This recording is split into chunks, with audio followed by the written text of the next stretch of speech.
इस चीज़ की कोई गारंटी नहीं है कि आप जिससे शादी करें आपको वो पार्टनर वर्जिन ही मिले। कि आप मैं शादी करो और अपने लिए एक वर्जिन लड़की ढूंढना, तो आई थिंक आप कुंवारे रह जाओगे। हमें अपने पार्टनर से प्यार नहीं है, फिर वो एक के साथ अफेयर में रहे या 10 के साथ अफेयर में रहे, हमें क्या फर्क पड़ रहा है यार। तू जी, कलेश नहीं मच रहा, कोई दिक्कत नहीं है, हम अपने में खुश हैं, तू अपने में खुश है। पुरुषों की वर्जिनिटी या महिलाओं की वर्जिनिटी, इस पर कोई बात नहीं करता। लड़की देखने गए, लड़की खूबसूरत दिख रही है, हाँ कद काठी ठीक है, खाना बना लेती हो कि नहीं मैडम, ये बात करते हैं। क्या कभी इस पर खुलकर चर्चा नहीं होनी चाहिए कि सेक्सुअलिटी कैसी है? सबसे ज्यादा सेक्स पर बात किया है तो दादियों ने बात किया है। जो माँ हमेशा समाज से बचाती है एक लड़की को अदर लड़कों से, वो 11वें महीने के बाद पूछती बिटिया कुछ हो ही नहीं रहा का कि कुछ नहीं मिला तो बाप तो दिलाएगा ही, बाप दिलाएगा गाड़ी, बाप दिलाएगा लड़की। सबसे गंदा मुझे कॉन्सेप्ट लगता है फर्स्ट नाइट सुहागरात। किसी एक इंसान की लड़की को आप घर के अंदर लेकर आते हो, उसके बाप की परमिशन से, माँ की परमिशन से, और अपने घर में। बिल्कुल। आप किसी को डंडा मार दो, एक बार सह लेता है, पर आप रोज डंडा मारो, वो भी वहां पर जहां पर जरूरत ही नहीं है। औरतों की सबसे ज्यादा चलती है, जिन घरों में औरतें तांडव करती हैं, जिन घरों के अंदर सिर्फ औरतों की बातों को सर्वोपरि रखा जाता है और आदमी की बात को हमेशा हद से ज्यादा दबाया जाता है, ऐसी औरतें घर बर्बाद करती हैं। ज्यादा ही घुस जाते हैं ना, गौत्र वौत्र फलाना, ये सब तो फालतू की चीजें हैं। अच्छा, ममाज बॉय जो ये हैं, इस समाज के लिए जहर से बराबर। बिटिया जाएगी तो अर्थी पर आएगी। बिटिया के घर का नहीं खाना चाहिए वरना पाप लगता है। दोस्तों, स्वागत है आपका एक खास पॉडकास्ट में, जहां आज आप समाज में यह देख रहे हैं कि लगातार कोई ना कोई ऐसे केसेस हो रहे हैं जिसके बाद लड़का हो या लड़की हो, कहीं ना कहीं एक अंदर सोच है या क्वेश्चन है कि शादी करूं कि ना करूं। चाहे हम ड्रम वाला केस कर लें, हालांकि वो कॉमेडी का विषय बन गया है, लेकिन अपने आप में एक सेंसिटिव टॉपिक है कि आखिर ऐसा क्यों हो रहा है कि लड़कियां लड़कों का कहीं ना कहीं शादी के बाद मर्डर कर रही हैं, या कोई ऐसा केस हो रहा है जिसके बाद शादी पर से भरोसा उठ रहा है, शादी हो जा रही है, एक्स्ट्रा मैरिटल अफेयर है, ये भाभी लवर बहुत ज़्यादा एक्टिवेट हो चुके हैं।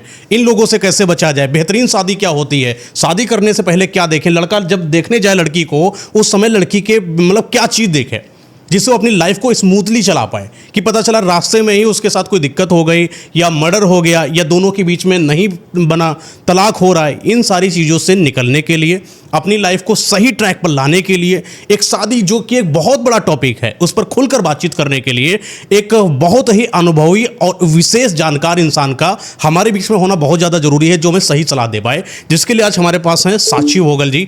बेहतरीन तरीके से लोगों को समझाती हैं, नई राह पर लेकर आती हैं। आपको बता दें कि ये पर्सनल कोच भी मतलब लेती हैं, किसी इंसान को कोई प्रॉब्लम होती है उनके वहाँ पर जाती हैं और उनको पर्सनल समझाती हैं, गाइड करती हैं। अच्छा खासा चार्ज लेती हैं, छोटा मोटा 5-10 हज़ार चार्ज नहीं, लाखों में चार्ज लेती हैं एक काउंसलिंग की। अब सोच कर देखिए कि जो इंसान लाखों चार्ज लेता हो, वो यहाँ पर आके आपको कुछ फ्री में बता दे और आप 1 घंटा या 40 मिनट 50 मिनट बैठ कर सुन ले जाओ, अपनी लाइफ को अच्छा बना ले जाओ। इससे बेहतर आपके पास क्या हो सकता है? कैसी मैम आप? मैं बिल्कुल अच्छी हूँ, थैंक यू सो मच कि आपने यहाँ पे दोबारा बुलाया, और बहुत अच्छा लगता है आपसे मिलके हर बार। तो ये जो आजकल का में चल रहा है, शादी नहीं करेंगे, सिंगल रहेंगे, क्योंकि स्थिति ऐसी नहीं है कि शादी नहीं करेंगे, हर कोई शादी करना चाहता है। गृहस्थी सबकी बनना चाहिए।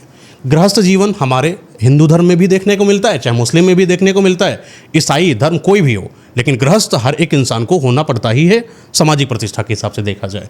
लेकिन समाज के कुकर्मों को देखते हुए कहीं ना कहीं एक लड़का समाज हो वो तो डर ही रहा है, लड़कियां भी कहीं ना कहीं डर रही हैं। क्यों डर इतना क्यों है शादी पर?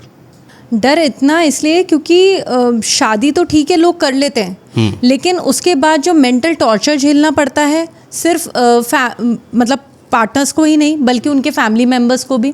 इसके अलावा आजकल जो एलिमनी का जो सीन चल रहा है, जो ज़बरदस्ती एलिमनी को ऐंठने के चक्कर में जो लड़कियां शादी कर रही हैं, वो वाली चीज़ें। फिर आजकल जो हम चीज़ें देख रहे हैं कि भाई लड़कियां शादी कर रही हैं, बाद में मर्डर कर रही हैं लड़कों का, तो ये सारी की सारी चीज़ें। फिर या फिर निभ नहीं पा रही है, या लोग आजकल इतने ज़्यादा इंडिपेंडेंट हो चुके हैं, अपने आप में एकदम वो होता है ना पूर्ण तरीके से परिपूर्ण हो चुके हैं, परिपूर्ण हो चुके हैं कि अब हमें किसी और इंसान की ज़रूरत नहीं है। अब लगता है हम लोग 100% सेल्फ सेटिस्फाइड है, we don't need anyone to live our life. तो इस तरह की जो माइंडसेट अगर है आपका, तो इसका मतलब लोगों में एक्चुअल में ये सारी चीज़ें बहुत ज़्यादा बढ़ती जा रही है, इसकी वजह से शादी नहीं कर रहे हैं लोग।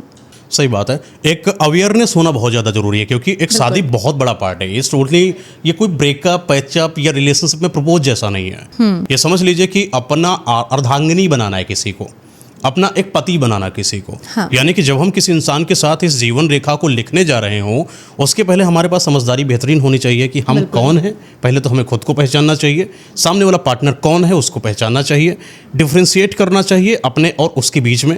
एक वातावरण कैसा होना चाहिए, गृहस्थ और उसके गृहस्थ और अपने में, हर एक चीज़ में कॉम्बिनेशन होना चाहिए मैम, जिसके लिए अवेयरनेस कहीं ना कहीं नीड की जरूरत है। जैसा कि आप देख पा रहे हैं, लगातार कोई ना कोई ऐसा केस हो रहा है। अपना ड्रमवाला केस देखा, सोनमवाला केस देखा। हाँ, मेरे खुद के पास पर्सनल बहुत सारे क्लाइंट्स आते हैं ऐसे, जो कि इस टाइप की सिचुएशंस के अंदर गुजर रहे हैं, डाइवोर्स की सिचुएशन पे खड़े हैं, या शादी बिल्कुल ही नहीं चल रही है, अंधा खर्चा कर दिया शादी के अंदर, अब उसके बाद हस्बैंड वाइफ के बीच में बन नहीं रही है, चल नहीं पा रही है। तो ये सारे के सारे जो केसेस हैं, बहुत ज़्यादा प्रिवलेंट है इस टाइम। शादी कर रहे तो एक्स्ट्रा मैरिटल अफेयर, हाँ, शादी कर रहे तो आप एक्स्ट्रा मैरिटल के अंदर हो, या फिर आप ओपन मैरिज में हो कि भाई लड़की कहीं और मुंह मार रही है, आप कहीं और मुंह मार रहे हो, कहीं ना कहीं फिर आप सुगर मॉमी या सुगर डैडी बन रहे हो। हाँ इन पर भी बहुत ज़्यादा आजकल ओपन हो चुका है। बिल्कुल। और साथ ही साथ में एक कुकम्बरिंग कुछ होता है, पता नहीं क्या एक शब्द है, जहाँ पर आजकल के लोग जो है खुद इस चीज़ के लिए ओपनली एक्सेप्टेंस पर मोड पर आ चुके हैं कि एक पार्टनर किसी दूसरे पार्टनर के साथ और दूसरे का पार्टनर किसी इनके साथ, मतलब सफल करना, पार्टनर सफलिंग, कपल सफलिंग, ये जो चल रहा है टर्म स्वैपिंग जो भी है, ये इतनी गंदगी इसको कहा जा सकता है या सही समझ का ना होना, ये क्या है, क्या ये क्यों कर रहा है लोग, इंसान लोग ये सारी की सारी चीज़ें इसलिए कर रहे हैं क्योंकि एक तो उनके अंदर वैल्यूज खत्म हो गए हैं, values towards married life, values towards partner, values towards humanity, ये सारी की सारी चीज़ें उनके अंदर वैल्यूज़ ख़त्म हो गए हैं। इसी कारण की वजह से वो ये सारी की सारी चीज़ें कर रहे हैं। प्यार नहीं है, हमें अपने पार्टनर से प्यार नहीं है, फिर वो एक के साथ अफेयर में रहे या 10 के साथ अफेयर में रहे, हमें क्या फ़र्क पड़ रहा है यार, तू जी, कलेश नहीं मच रहा, कोई दिक्कत नहीं है, हम अपने में खुश हैं, तू अपने में खुश है। इस टाइप की शादियाँ आजकल चल रही हैं। तो ये शादी क्या शादी है, मतलब सिर्फ आप एक सोशल स्टेटस के लिए एक दूसरे के साथ रह रहे हो, वही सारी की सारी चीज़ें शो होती हैं फिर तो। एक इंसान कार लेने जाता है, 4x4 है कि 4x2 है, फीचर है कि नहीं, सनरूफ में लेगा कि नहीं, हेडलाइट का पोस्चर क्या है, कटिंग बेहतरीन, बहुत कुछ देखता है। मोबाइल लेने जा रहा है, लैपटॉप लेने जा रहा है, पार्टनर में ऐसी गड़बड़ क्या कर रहा है कि उसको वो पार्टनर दूसरा वाला मृत्यु के घाट उतार रहा है। गलती कहाँ पर आ रही है? आप ये चीज़ देखो, आप नॉन लिविंग थिंग लेने जा रहे हो, आप प्रोडक्ट लेने जा रहे हो, वो बेजुबान चीज़ है। आप गाड़ी लेने जा रहे हो, फर्नीचर लेने जा रहे हो, घर लेने जा रहे हो, उसके फीचर्स का आपको पता होता है ना। आप इंसान देखने जा रहे हो, सामने वाला मैनिपुलेटिव होगा। आप ये चीज़ समझो, शुरू की मीटिंग्स में अधिकतर तो ये बात तक भी ऐसा चलता है, लोग जनरली अपनी बुराइयां नहीं बताते हैं, अपने आपको बहुत अच्छा ही प्रेजेंट करते हैं। उनकी असलियत तो तब दिखने लगती है जब आप उनके साथ वक्त गुजारना चालू करते हो। अच्छा, एक बहुत बड़ा टॉपिक है जिस पर बात नहीं करता, लेकिन माएँ खोलकर बात करती हैं। आपने समाज में देखा होगा, हमारे यहाँ पर पुरुषों की वर्जिनिटी या महिलाओं की वर्जिनिटी, इस पर कोई बात नहीं करता, लेकिन वर्जिनिटी इट्स मोस्ट, मतलब कि कहीं ना कहीं हिडन भी है और उतना ही ज़्यादा ओपन है। लड़की वर्जिन नहीं है, शादी के बाद जरूर इधर उधर इसका पास्ट बेकार होगा, इसकी वजह से पति उसके साथ बेटर बिहेव नहीं करता।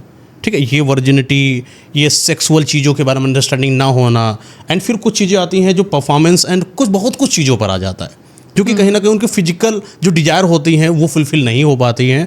देन वो अपने पार्टनर से ना सेटिस्फाइड होकर एक्स्ट्रा मैरिटल अफेयर बनाती हैं, बनाता है कहीं ना कहीं। लेकिन जब हम कोई एक लड़की देखने जाते हैं या कोई लड़की वाला लड़का देखने आता है, लड़की वाला लड़का देखने आया, क्या देखा, हाँ भैया लड़के का परिवार अच्छा है, घर अच्छा है, गाड़ी अच्छा है, कमाता अच्छा है। लड़की देखने गए, लड़की खूबसूरत दिख रही है, हाँ कद काठी ठीक है, खाना बना लेती हो कि नहीं मैडम, ये बात करते हैं। क्या कभी इस पर खुलकर चर्चा नहीं होनी चाहिए कि सेक्सुअलिटी कैसी है? उस पर खुलकर बात क्यों नहीं हो रही, जबकि समाज में सबसे ज़्यादा खुलकर बात होती। माएँ 9 महीना नहीं बीतता, 10 महीना नहीं बीतता, 11 बिटिया कुछ है क्या? सबसे ज़्यादा सेक्स पर बात किया है तो दादियों ने बात किया है, खुलकर अगर अपनी ही लड़की से बातचीत करा है तो माँ ने बात किया है। जो माँ हमेशा समाज से बचाती है एक लड़की को अदर लड़कों से, वो 11वें महीने के बाद पूछती, बिटिया कुछ हो ही नहीं रहा का, कुछ बताओ क्या समस्या है, कोई बात हो तो हॉस्पिटल लेकर चले। यानी खुलकर बात हो रही है लेकिन हिडन में हो रही है, तो क्यों ना ओपन बात करता है? देखो, बहुत बड़ी चीज़ है वर्जिनिटी। आज की एक पर्टिकुलर टाइम पीरियड था, तो आज के हम पुराने ज़माने की बात करें तो उस टाइम पे एक सिनेरियो था कि हमें कम से कम 70 से 80% औरतें, है ना, वर्जिन मिल जाती थी, या 70 से 80% आदमी हमें वर्जिन मिल जाते थे। लेकिन आज अगर हम लोग वो सिनेरियो देखें तो शायद वो रेशियो 1% ही है। ये एक सर्वे के अंदर भी ये चीज़ देखिए, hardly 1% of the people are virgin till now, है ना। आप इस चीज़ की कोई गारंटी नहीं है कि आप जिससे शादी करें आपको वो पार्टनर वर्जिन ही मिले। और नॉर्मल सी चीज़, अगर मैं आपसे बोलूँ कि आप मैं शादी करो और अपने लिए एक वर्जिन लड़की ढूंढना, है ना, तो आई थिंक आप कुंवारे रह जाओगे। या अगर आप मुझसे ये चीज़ बोलो कि साक्षी आप शादी करो और कोई वर्जिन लड़का देखना, तो मैं कुंवारी रह जाऊँगी, है ना।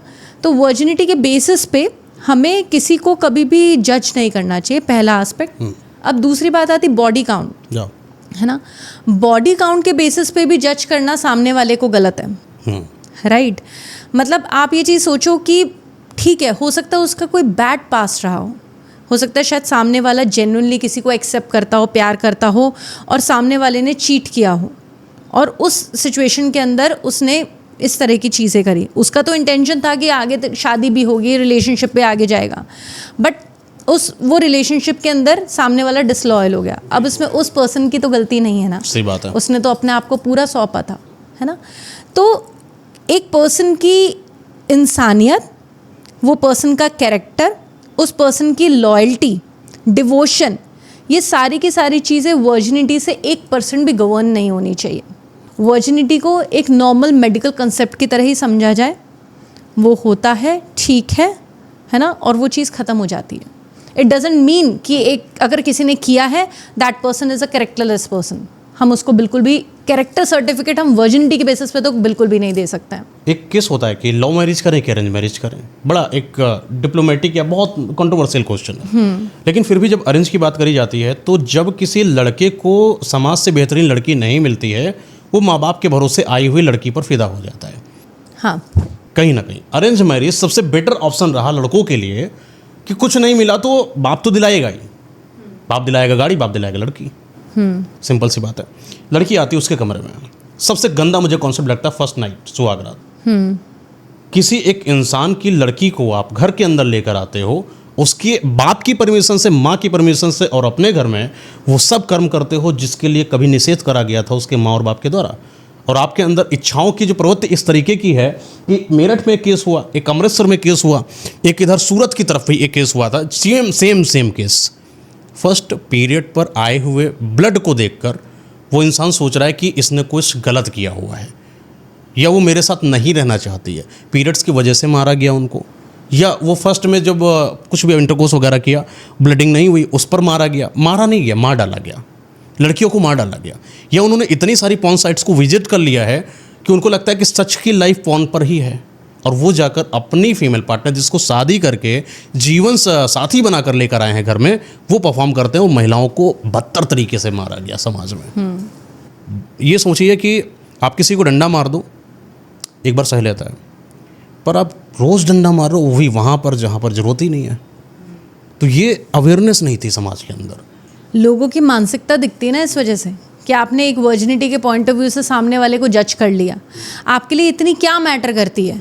आप एक चीज़ सोचो कि सपोज़ करो आपके सामने 2 लड़कियां हैं, एक लड़की वर्जिन है ना, वो लड़की, आप वर्जिन लड़की लिया है लेकिन वो बदतमीज़ है, उस लड़की को घर ढंग से संभालना नहीं आता, रोज़ आपसे कलेश करती है, उसको आपकी लाइफ ना सेटल करनी आती, ना उसको खुद की लाइफ सेट, घर का कोई काम नहीं करती, ना वो वर्किंग है, हमेशा आप पे शक करती रहती है और कैरेक्टरलेस है, सारी की सारी चीज़ें, ठीक है। उसी तरफ आप एक नॉन वर्जिन लड़की लेके आते हो अपने घर में जिसको रिश्तों की परख है, वो आपको खुशियाँ देती है, आपका घर अच्छे से संभालती है, आपके बच्चे अच्छे से संभालती है, आपके साथ बंध के रहती है, आपको बहुत प्यार करती है। कौन सी लड़की आपके लिए ज़्यादा बेटर, आप बताओ? सही बात है, दूसरी वाली है ना। तो क्या इसके अंदर वर्जिनिटी के बेसिस पे क्या उसके अंदर कोई डिफाइन हुआ कि आपकी ज़िंदगी डिफाइन हुई? नहीं तो हुई ना। ये चीज़ इंसान खुलकर बातचीत शादी के पहले क्यों नहीं करता? जब शादी हो मुझे लगता है कि इस बारे में बात ही क्यों करनी है? आपको किसी के वर्जिनिटी के बारे में पूछना ही क्यों है? आप जितना पूछोगे, जितना कुरेदोगे, आपको उतनी ही तकलीफ होगी। नॉर्मल सी चीज़ है। उस पर्टिकुलर पर्सन के पास्ट में कुछ भी रहा हो, उसने आपको एक रैंडम वेग सा आइडिया दे दिया कि हाँ भाई मेरी ज़िंदगी में कोई रहा था, मेरा उसके साथ अच्छा नहीं बैठ पाया, हम चाहते थे कि चीज़ें आगे बढ़े लेकिन वो किसी कारणवश नहीं आगे बढ़ पाई, लेकिन उस मेरे पास्ट का मेरे प्रेजेंट लाइफ पे कोई एग्जिस्टेंस नहीं है। आज मेरी ज़िंदगी में कोई भी ऐसा आदमी नहीं जिसके साथ मैं इमोशनली, फिजिकली या किसी भी तरीके से अटैच्ड हूँ, है ना। इसीलिए मैं तुमसे शादी करना चाहती हूँ। और अगर हमारे बीच में अगर सब कुछ सही रहता है, सारी चीज़ें मैच होती हैं तो, और अगर मैं तुम्हें पसंद आती हूँ तो हम लोग शादी कर सकते हैं, है ना। अगर आप इस माइंडसेट के साथ उसको एक वेग आइडिया भी दे दोगे तो आई थिंक वो भी शायद सफिशिएंट है। आदमी अगर समझदार होगा वो समझ जाएगा। कुछ चीज़ें ना हमें खुद ही समझ जानी चाहिए। हर चीज़ के अंदर इतना एक्सप्लेनेशन और हर एक चीज़ के लिए वर्डिंग ज़रूरी नहीं होते हैं। असल में होता है कि कुत्ते को इंसान का खून लग जाए तो दोबारा दूसरे इंसान को काटता ज़रूर है, और इंसान को कहीं ना कहीं अगर दूसरे इंसान की वो लग जाए, लत लग जाए, तो जाहिर सी बात तो तीसरे के इंसान के पास जाने में थोड़ा सा संकुचेगा। जब आएगा आपके पास मोरल्स आते हैं तो थोड़ा सा कुछ होता है, लेकिन मोरल्स हट जाता है तो फिर उसने सब कुछ एक्सपीरियंस कर रखा होता है, उसको न्यू एक्सपीरियंस करने में कोई बड़ी बात नहीं है। It's just normal. लोगों को भी लगता है और ये कहीं ना कहीं सच्चाई भी है।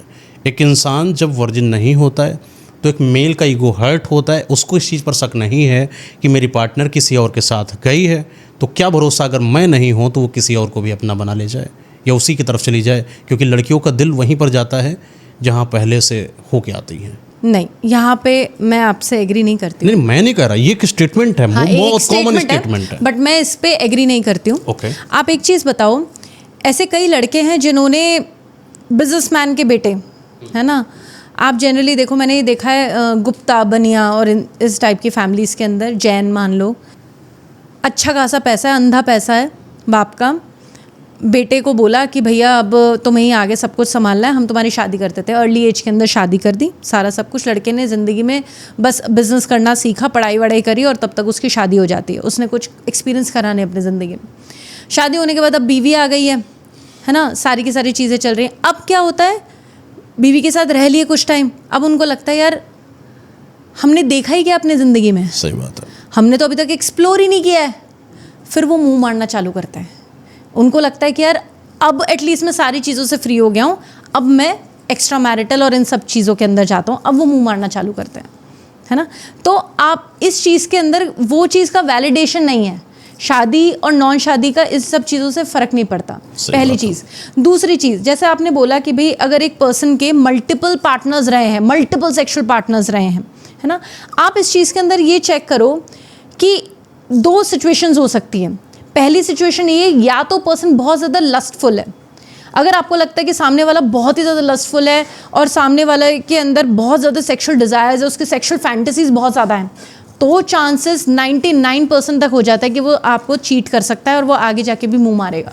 पहली चीज़। दूसरी चीज़, अगर आपको ऐसा लगता है कि सामने वाला पर्सन जो है, ठीक है, उसके मल्टीपल पार्टनर्स रहे हैं और सारा सब कुछ, एक वो होता है ना कि हम अलग अलग टाइप के लोगों के साथ रह के हमें पता लग जाता है कि भाई असली इंसान की पहचान क्या होती है। बिल्कुल।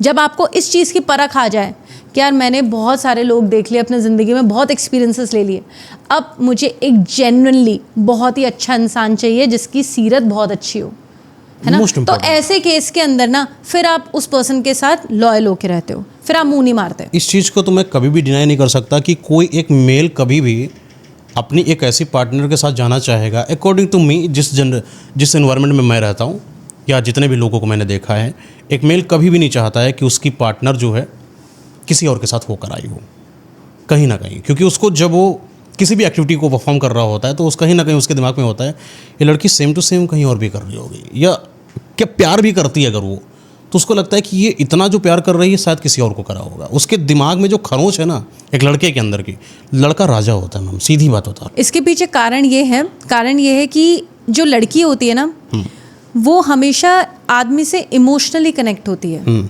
और एक औरत अपने आप को, एक अच्छी औरत अपने आप को तब सौंपती है एक आदमी को जब उसको उस सामने वाले से प्यार हो चुका होता है, ठीक है। और जब वो उस आदमी को ना सौंप के किसी और आदमी को सौंपती है तो जनरली तब होता है कि भाई अब उस औरत के लौटने के चांसेस थोड़े से कम हो जाते हैं। अच्छा, एक इसी को जो मैं बोल रहा था आपको, इसी में क्या चीज़ है कि लड़की है, मुझे यहाँ पर जितने भी लोग हैं सबको ये तो बताना है, जितनी भी लड़कियाँ देख रही हैं पॉडकास्ट को, मेल्स को 90% मेल को फ़र्क पड़ता है इस चीज़ से कि आप अगर कहीं और पास्ट में किसी के साथ फिजिकल हुई हैं, उनको ये ट्रॉमेटिक जोन लेकर जाता है। इसको कोई भी लड़की डिनाई करे या ना करे, लेकिन मैं जानता हूँ कि वो होता है, ठीक है ना, एक्सेप्ट करे कि ना करे। अब ये चीज़ अगर है तो इसका दूसरा केस जहाँ तक मैंने देखा है, लोगों को समझाया कि लड़की हो, अगर तुम्हारा कोई फिजिकल पार्टनरशिप रहा है किसी और के साथ पास्ट में, तो कृपया करके अपने प्रेजेंट पार्टनर को तो कम से कम मत बताओ इस बिहाफ पर कि मैं सब कुछ ओपन होना चाहती हूँ, अपने पार्टनर को सब कुछ बताना चाहती हूँ।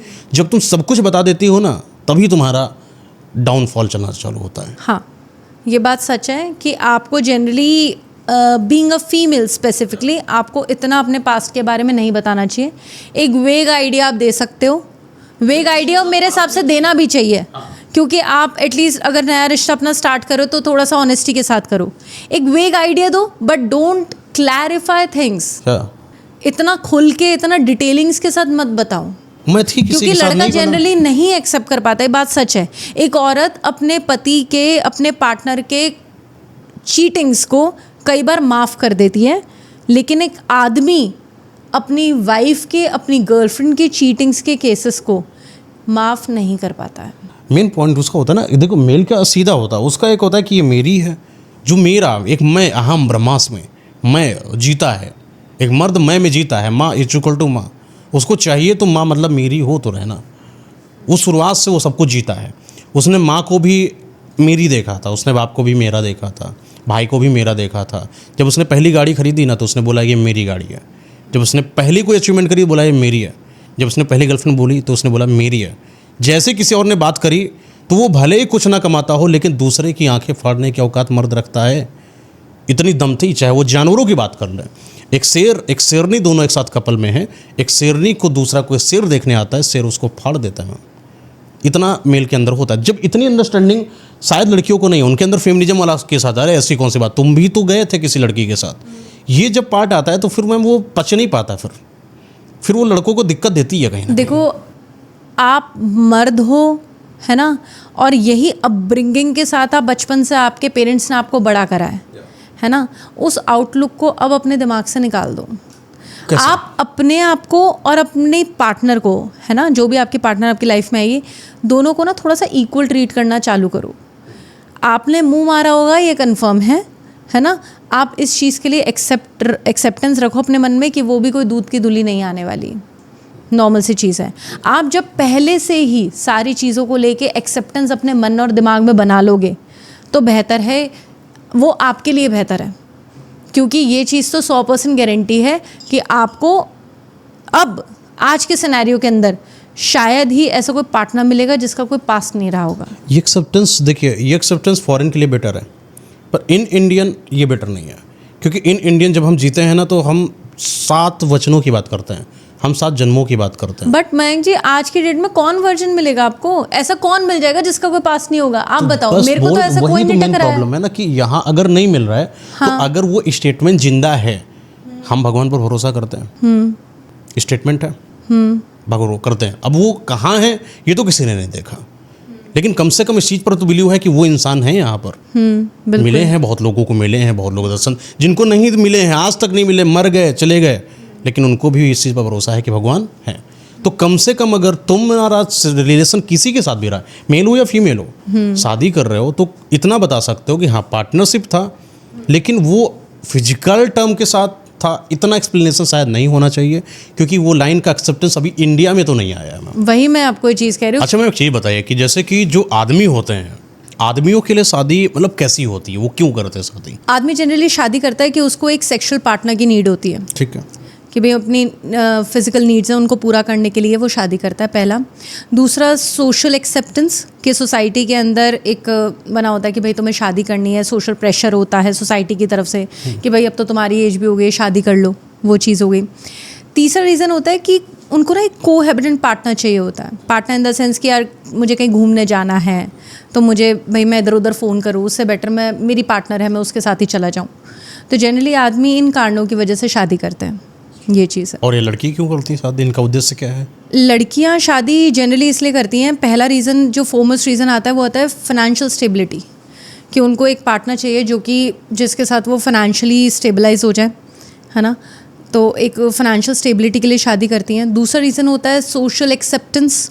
सोशल एक्सेप्टेंस, भाई मेरी 4 सहेलियाँ हैं, उन चारों की शादी हो गई, मेरी नहीं हुई, तो मैं एक प्रेशर में आ जाऊँगी कि यार मुझे भी चाहिए, मुझे भी शादी करनी है, ये चीज़। तीसरा रीज़न लड़कियों के लिए ये होता है कि ना उनके अंदर ना कुछ मैटरनल इंस्टिंक्ट्स होती हैं। मैटरनल इंस्टिंक्ट्स मतलब कि कोई लड़का देखा, उससे बात करी, रिलेशनशिप में आई, रिलेशनशिप में आते जब वो इमोशनल इंडल्ज होंगे ना तो उनके दिमाग में चलेगा यार अब आगे क्या, शादी कर लेते हैं, बच्चे पैदा हो जाएंगे। तो इस टाइप से ये उनके ना इंस्टिंक्ट्स, वो इच्छाएं चालू हो जाती हैं। ऐसा जनरली मेल्स के अंदर बहुत बाद में आती है इस टाइप की सिचुएशन, या फिर आती भी नहीं है, बट फीमेल्स के अंदर बहुत ही स्टार्टिंग में ये चीज़ आ जाती है। जैसे उनको मतलब इमोशनल इंडल्जेंस उनकी चालू होगी सामने वाले पार्टनर में, तो वो ऐसी बातें कर रही यार चलो अब शादी कर लेते हैं, फिर हम लोग बच्चे पैदा कर लेंगे, बच्चे का नाम ये रख देंगे। तो इस वजह से वो जनरली फ्यूचर देखने लगती हैं। तो इन कारणों की वजह से फीमेल शादी करती है, क्योंकि इमेजिनेशन पावर उनका बहुत ज़्यादा होता है। हाँ, ये गॉड गिफ्ट होता है उनके अंदर। हाँ, एंड वो चीज़ जो थिंक करती हैं, ऐसा माना जाता है कि यूनिवर्स उनको चीज़ देता भी है। देखो ये तो बिल्कुल वो वाली बात है कि आप कुछ भी मैनिफेस्ट करोगे तो वो हर चीज़ आपको मिलेगी। वो फिर उनके साथ वो गलत क्यों होता है लड़कियों के साथ? गलत इसलिए होता है, देखो कई रीजंस होते हैं। अब जैसे मैं एक बात बताऊँ, ऐसी कोई लड़की है जिसका फादर साइड जो है, मतलब जिसके फादर बचपन में ही नहीं रहे, है ना, जिसका पैटर्नल साइड अच्छा नहीं रहा है, फादर नहीं रहे या फादर छोड़ के चले गए या कुछ, ऐसी लड़कियों ने ना कभी भी अपने पापा का प्यार वो महसूस नहीं किया होता। तो ऐसी लड़कियां जनरली क्या करती हैं कि उनको अगर थोड़ा सा भी कोई लड़का अफेक्शन शो करता है, क्योंकि एक लड़की पटाने के लिए एटलीस्ट थोड़ा तो अफेक्शन करेगा, थोड़े तो एफर्ट्स डालेगा, तो लड़की वहीं पे फिसल जाती है। तो ऐसी लड़कियां ना जनरली टॉक्सिक मैन अपनी लाइफ में लेके आती है, और ये सिलसिला उनका बार बार चलता रहता है, क्योंकि वो थोड़े के अंदर सेटिस्फाई हो जाती है। उनको लगता है यार मेरे से चलो अच्छे से बात तो कर रहा है, थोड़ी सी अटेंशन दे रहा है कुछ, तो लड़की सोचती है यार मुझसे कितना प्यार करती है, क्योंकि उन्होंने कभी देखा नहीं है कि एक आदमी का प्यार कैसा होता है। एक लड़की के लिए सबसे पहला प्यार आदमी का वो दिखता है उसके फादर के रूप में। एक बाप अपनी बेटी को जान से ज़्यादा प्यार करता है, और उसके लिए एक मैनली फिगर एक लड़की के लिए सबसे पहले उसके फादर होते हैं। और जिसके फादर के साथ रिलेशन जिस लड़की का बहुत ही अच्छा रहा होता है, तो वो जनरली एक ऐसा लड़का चुनती है अपने लिए जो कहीं ना कहीं उसको उसके फादर की तरह ट्रीट करने की कोशिश करता है। अगर उस लड़की को वैसा लड़का मिल जाता है तो वो लड़की हमेशा खुश रहती है। और ऐसी जो लड़कियां होती हैं ना, अधिकतर सही पार्टनर चूज़ करती है अपने लाइफ लॉन्ग के लिए, क्योंकि वो जनरली उसको कंपेयर करती है अपने फादर से, और फादर तो उनको बहुत ज़्यादा प्यार करते ही हैं। सही बात है ना। वहीं पे एक चीज़ और है कि आपने देखा है कि ऐसी बहुत सारी लड़कियां हैं जो कि न्यूडिटी की तरफ कंटेंट बनाती हैं।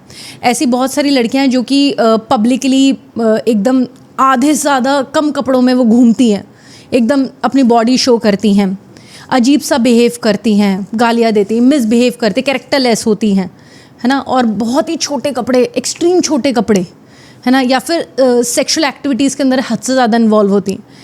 ऐसी जनरली आप ना अगर चेक करोगे ना साइकोलॉजिकली इन लड़कियों को, ये मेजरली वो लड़कियां होती हैं जिनके फादर का रोल इनकी लाइफ में बहुत ज़्यादा डिस्टर्ब्ड होता है। या तो फादर बहुत ही ज़्यादा एब्यूसिव होंगे, या फादर बहुत ज़्यादा कलेशी होंगे, या फादर होंगे ही नहीं, या फादर बहुत ज़्यादा मदर से बहुत ज़्यादा फाइट कर, मतलब अच्छा फादर का रोल नहीं होता, या फादर बिल्कुल ही इतने ज़्यादा ढीले होंगे कि फादर ने कभी भी रोक टोक ही नहीं करी होगी अपने बच्चे पे, या फादर ने इतनी ज़्यादा वो कहते हैं ना फ्रीडम एक्सट्रीम दे दी होगी कि उनको ना अपनी वाइफ से ना बच्चे से किसी से को मतलब ही नहीं है। या तो इस टाइप के फादर रहे होंगे।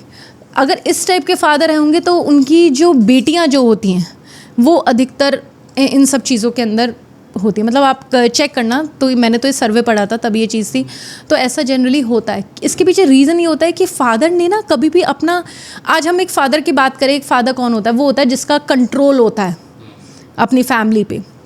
मुझे आज भी याद है जब मेरे फादर जब थोड़ी सी भी ऊँची आवाज़ में बोलते थे कि मना कर दिया ना, नहीं जाना मतलब नहीं जाना, आपको ये नहीं करना है बेटा, मेरे को नहीं पसंद आप ये चीज़ करें। जनरली फादर का इस तरह का रोल होता है, तो बच्ची समझ जाती है कि नहीं पापा ने मना कर दिया, घर में पापा की चलती है, पापा के ऑर्डर्स को सब ओबे करते हैं, पापा को सब रिस्पेक्ट करते हैं, मेन डिसीजन मेकर पापा है, पापा ने पूरे घर को संभाला हुआ है, पापा ही हैं जो सारी की सारी चीज़ों को अच्छे से चलते हैं। तो ऐसा कोई जब फादर होगा ना, वो अपने बच्चों के लिए बहुत ज़्यादा प्रोटेक्टिव होगा, और फादर जब बहुत ज़्यादा प्रोटेक्टिव होता है तो वो केयरिंग के साथ साथ बहुत प्रोटेक्टिव होता है। तो ऐसी बच्चियां जो होती हैं ना, वो एक अच्छे हेल्दी एनवायरनमेंट में पली बड़ी होती हैं। इसका एक एग्जांपल है, आप अगर ये देखो सुनील शेट्टी और उनकी बेटी आथिया शेट्टी, बहुत मैंने नहीं देखा उनको कोई किसी वल्गर कपड़ों के अंदर, आथिया शेट्टी को, या किसी वल्गैरिटी को प्रमोट करते हुए या किसी वल्गर सीन के अंदर या ऐसा कुछ मैंने नहीं देखा उसको। रीज़न ये है कि Sunil Shetty as a father he is a very good man, highly loving, caring, साथ के साथ प्रोटेक्टिव टुवर्ड्स अ डॉटर। तो उन्होंने एक अच्छी अपब्रिंगिंग दी अपनी बेटी को। तो वो जो बच्ची बचपन से लेके बड़े होने तक एक अच्छे एनवायरनमेंट में अपने फादर के साथ पली बड़ी होती है, उसने एक फादर का एक अच्छा रोल देखा होता है, तो वो जनरली एक अच्छा आदमी ही अट्रैक्ट करती है। अदरवाइज़ जो लड़कियों के फादर बहुत ही छोटी एज के अंदर चले जाते हैं, गुजर जाते हैं, छोड़ के चले जाते हैं, वो जनरली टॉक्सिक आदमी अपनी ज़िंदगी में अट्रैक्ट करती हैं। और वो सिलसिला चलता रहता है जब तक वो खुद मैच्योरिटी से ये चीज़ नहीं देख लेती कि यार कौन सही और कौन गलत है। यानी वो एक्सपेरिमेंट करने के बाद वो जजमेंटल सेटल करती है। देखा नहीं ना, उस बेचारी ने बचपन से देखा ही नहीं है, तो इसमें हम उस लड़की को गलत नहीं बोल सकते। उसने कभी लाइफ में एक्सपीरियंस ही नहीं किया, उसको पता ही नहीं है कि आदमी कैसे होते हैं, उसको पता ही नहीं है। और फिर जब वो टॉक्सिक आदमी अपनी औकात दिखाता है तो उसके माइंड में ये चीज़ सेट हो जाती है कि यार आदमी होते ही घटिया है, आदमी होते ही बेकार है, तो या तो वो दोबारा रिलेशनशिप में जाएगी नहीं, या फिर वो जाएगी तो बार बार ऐसे ही आदमी के पास जाती रहेगी जहाँ पर वो जो उसका जो ट्रॉमा था उसको बार बार खरीदे। हाँ, इसलिए कई बार क्या होता है जब इस टाइप के लोग आते हैं काउंसलिंग के लिए, तो हम लोग उनके ना चाइल्डहुड ट्रॉमा को हील करते हैं सबसे पहले, जो उनको महसूस होता है। देखो नॉर्मल सी चीज़ है, एक बच्चे की अपब्रिंगिंग मदर और फादर दोनों मिलके करते हैं, दोनों का अपना अपना रोल होता है एक बच्चे को पालने पोसने में, बड़े करने में, और दोनों ही बड़ी बखूबी से निभाते हैं। अब इसमें से एक पर्सन भी अगर मिस हो जाता है तो दूसरा पर्सन चाहे कितनी ही कोशिश कर ले, वो एक पर्सन की कमी उस बच्चे के अंदर जीवन भर रहती है। यानी आपके कहने का मतलब ये है कि अगर एक लड़का किसी लड़की को देखने जाए शादी करने के लिए, हाँ, तो लड़की से ज़्यादा उसके पिताजी को देखे कि उसका बिहेवियर अपने परिवार के प्रति कैसा है। नहीं, मैं ऐसा नहीं बोलूँगी, मैं आपको ये चीज़ बोलूँगी बल्कि कि जब भी आप एक लड़की देखने जाओ तो आप लड़की के साथ साथ आप ये भी देखो कि पेरेंट्स आपस में कैसे हैं, पेरेंट्स की बनती कितनी है, पेरेंट्स आपस में एक दूसरे की रिस्पेक्ट कितनी करते हैं, पेरेंट्स का किस तरह का बिहेवियर है। ये बहुत बड़ी चीज़ मैं आपको बता रही हूँ, मैंने ये चीज़ पर्सनली देखी है। जिन घरों के अंदर औरतों की सबसे ज़्यादा चलती है, जिन घरों में औरतें तांडव करती हैं, जिन घरों के अंदर सिर्फ औरतों की बातों को सर्वोपरि रखा जाता है और आदमी की बात को हमेशा हद से ज़्यादा दबाया जाता है, ऐसी औरतें घर बर्बाद करती हैं। होता है, ये मैंने बहुत बार देखा है। प्लीज़ इसके अंदर जो फेमिनिस्ट लोग हैं, मेरे को इस चीज़ में टॉन्ट मत करना, ये मैं आपको प्रैक्टिकल एक्सपीरियंस से बता रही हूँ, ये चीज़ें ऐसा होता है ना। वहीं पे अगर हम इसका ऑपोजिट कर दें, मदर फादर की दोनों की आपस में अच्छी बनती है, एक दूसरे को समझने की कोशिश करते हैं, मेजरली वो बड़े डिसीजंस जो होते हैं वो हमेशा फादर लेते हैं, फादर डिसीजन मेकर हैं, फादर अच्छे से फैमिली को ट्रीट करता है, फादर हमेशा अपनी फैमिली को प्रोटेक्ट करते हैं। तो ऐसी अपब्रिंगिंग के साथ जब बच्चा बड़ा होता है तो वो हमेशा आपकी फैमिली में भी जब आएगा ना शादी करके, तो वो आपको अच्छे से ही रखेगा, क्योंकि उसकी परवरिश अच्छी हुई है और परवरिश के अंदर कहीं कोई कमी नहीं है ना, ये चीज़ है। अच्छा, जब फादर की बात आती है तो हम बड़ा उनको सोफिस्टिकेटेड या एक काफ़ी मैनरेबल रिस्पेक्टेड नज़र से देखते हैं। फादर है भाई साहब, हाँ, मदर है, बिल्कुल। यानी उन पर हम क्वेश्चन अगर उठा दें तो यानी आप दुनिया के सबसे घटिया आदमी हो अगर आपने फादर पे क्वेश्चन उठाया। सोनम का केस होता है, सोनम वो अपने पति राजा रघुवंशी के साथ जाती है हनीमून पर, गलत हो जाता है, राजा रघुवंशी ख़त्म हो जाता है, वो अपने नए बॉयफ्रेंड के साथ आ जाती है। कहने को मिलता है कि एक जो बाप होता है ना, एक लड़की को अंडरस्टैंड करता है, उसके हंसी में भी वो दुख को झेल ले, मतलब समझ जाता है। वो बाप क्यों नहीं समझ पाया सोनम के उस पार्टनर को जिसके साथ वो रहती थी, या वो समझ, इसका मतलब है कि जो बाप होता है ना बेटर समझता है अपनी लड़की को। उनके पापा को क्लियर पता था कि सोनम का पार्टनर है, सोनम के मना करने के बावजूद भी अरेंज मैरिज कराते हैं राजा रघुवंशी के साथ। अब मेन सोचने वाली बात यहाँ पर आ जाती है कि अब फादर की भूमिका नहीं थी कि एक बार कम से कम अपने बच्चे को पूछते कि बेटा शादी करना है कि नहीं करना। ये फोर्सफुली बिहेवियर लड़कियों को बापों ने समाज के डाला है एक नए शादी में। पुराना वाला किससे बात करती हो, अच्छा प्रेम करती हो, लड़की बड़ी हो रही है, जल्दी से रिश्ता दिखा दो क्योंकि किसी और लड़के के साथ है। ये जो इन्होंने स्टेटमेंट बना दिया सामाजिक प्रतिष्ठा बनाने के लिए कि वो किसी और के साथ है इसलिए शादी करा दो, तुमने कहीं ना कहीं कई लोगों की ज़िंदगियां बर्बाद करी। लड़की तो अपनी तुम्हारी गई, चाहे वो मृत्यु के घाट जाए चाहे जेल में जाए। सीधा साधा लड़का गया, लड़के की होने वाली पार्टनर जो हो सकती थी वो भी गई, और तुम्हारे लड़की का जो पार्टनर वो भी गया। कितनी सारी लड़कियां बर्बाद हो रही हैं। मुझे नहीं लगता है कि आपको नहीं लगता है कि फादर्स का इसमें नहीं ज़्यादा तो बहुत बड़ा हाथ है। अब आप मुझे एक चीज़ बताओ, चलो आपने बच्चों के पॉइंट ऑफ व्यू से बताया है ना, इसको हम थोड़ा सा फादर के पॉइंट ऑफ व्यू से लेते हैं, फादर का नज़रिया समझते हैं, है ना। आप एक चीज़ बताओ, आपका बच्चा है, ठीक है, आपको पता है कि ये आगे अगर 2 कदम बढ़ाएगा तो ये खाई में गिर जाएगा। आपको पता है कि आगे खाई है, लेकिन वो तो बच्चा है, नादान है, उसको पता नहीं है कि आगे खाई है। क्या आप उसको जाने दोगे क्या?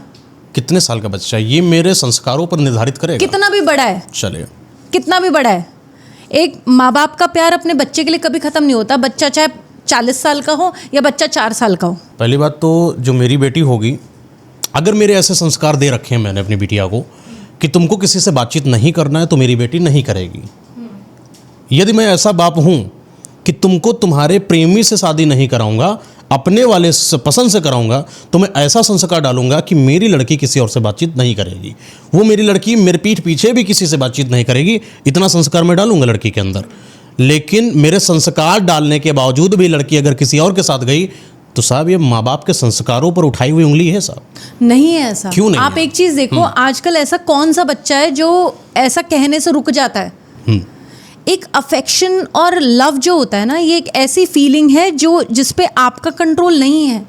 अगर आपका कंट्रोल होता तो आप कभी भी अपने लिए गलत पार्टनर नहीं चुनते। चलिए, आपका कंट्रोल कभी भी नहीं चुनते, ठीक है, मान लिया है आपका ना? कंट्रोल नहीं है। ये इन चीज़ों पे आप किसी पे कोई कंट्रोल नहीं है। हार्मोनल डिसबैलेंस जो ये सारी चीज़ें जो होती हैं, इन सब चीज़ों पे आपका कोई कंट्रोल नहीं है, राइट। तो इसमें हम फादर को इस चीज़ पे पहली बात तो नहीं करना चाहिए, बल्कि फादर को अपने बच्चों के साथ इतना फ्रेंडली एटीट्यूड रखना चाहिए कि बच्चे खुद जाके अपने फादर को बताएं, एक दोस्त की तरह, पापा देखो मेरे ये दोस्त हैं। एटलीस्ट बीइंग अ फादर आपकी इतनी अवेयरनेस 100% होनी चाहिए कि आपको ये चीज़ ज़रूर पता हो कि आपका बच्चा किस संगत के अंदर उठ रहा बैठ रहा है, उसके दोस्त कौन है और वो किन लोगों से बात करता है। अगर आपने वहाँ पे रोक टोक करके अगर सही चीज़ कर दी, तो ये चीज़ की आप श्योरिटी रख लो कि अगर उसने बाई चांस कोई पार्टनर अपने लिए चुन भी लिया तो वो एक अच्छा इंसान चुनेगा। सेम क्वेश्चन कि जब एक संस्कार अगर हमने अपनी लड़की के अंदर बेहतरीन डाले हैं, तो जाहिर सी बात पसंद भी उसकी बेहतरीन रही होगी। राजाओं के जो शौक़ होते हैं हमेशा राजसी होते हैं। अगर संस्कार बेहतरीन अव्वल दर्जे के हैं, तो लड़की की पसंद भी अव्वल दर्जे के लड़के के साथ होगी। तो वहाँ पर तुम्हारा क्वेश्चन लड़की के ऊपर क्यों है कि तुमने पसंद कैसे कर लिया? क्या तुम्हें लड़की के ऊपर या अपने दिए हुए संस्कारों पर क्वेश्चन है? सबसे पहला क्वेश्चन यहाँ पर है मेरा। एंड दूसरा क्वेश्चन मोस्ट इंपॉर्टेंट, अगर लड़की लिट भी आपके संस्कार निहित होने के बावजूद भी कोई एक गलत पार्टनर चूज कर लेती जो आपकी नज़र में है, तो क्या आप उस पार्टनर को सुधार नहीं सकते? कुछ रुपया देकर उसको अच्छा कुछ बनाकर कि मेरे बिटिया की पसंद है, मैं शादी इसी से बिटिया की पसंद से करा देता हूँ, कुछ कमी है मैं पूरी करा देता हूँ। दहेज तुम वहाँ भी दोगे, दहेज तुम यहाँ क्यों नहीं दे देते?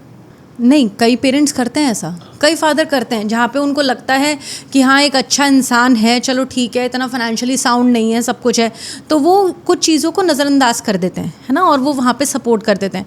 देखो नॉर्मल सी चीज़ है, शादी जब हम करते हैं तो हमें हमारी अगर एक विश लिस्ट में 10 चीज़ें हैं, तो 10 की 10 चीज़ें हमें कभी भी नहीं मिलती हैं, अपने पार्टनर में भी नहीं, और ऐसे ही पेरेंट्स को अपने दामाद में नहीं मिलेगी या अपनी बहू में नहीं मिलेगी। अरेंज मैरिज या love marriage? I think arrange. Why?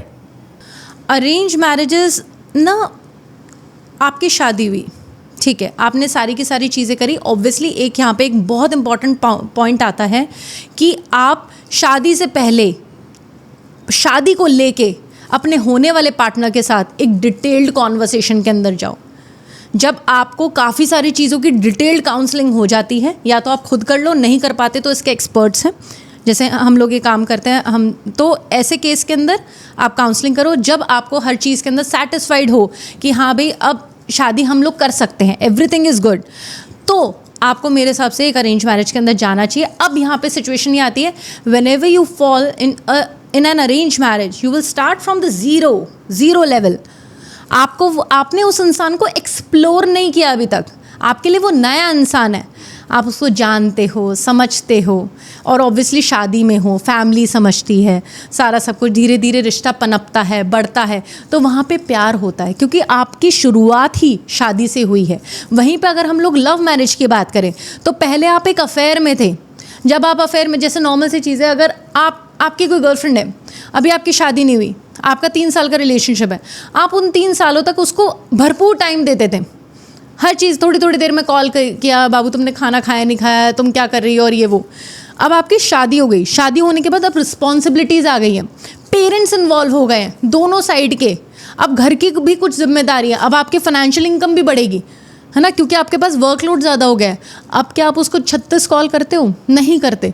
तो लड़की की एक्सपेक्टेशन तो वही थी, यार ये तो रातों रात बदल गया यार, ये पहले तो कुछ और था, ये तो अब बिल्कुल ही वियर्ड कर चल रहा है। तो ऐसे केस के अंदर लड़की इस चीज़ को समझ नहीं पाएगी, लड़का इन चीज़ों को समझ नहीं पाएगा कि भाई लड़का ये सोचता है कि पहले मैं इसको फ़ोन करती तो हमेशा मुझसे बात करती थी, अब मैं फ़ोन करता हूँ ये तो कभी कुछ ना कुछ काम में बिजी रहती है, तो कभी कुछ करती रहती, कभी कुछ करती रहती, कभी कुछ करती रहती।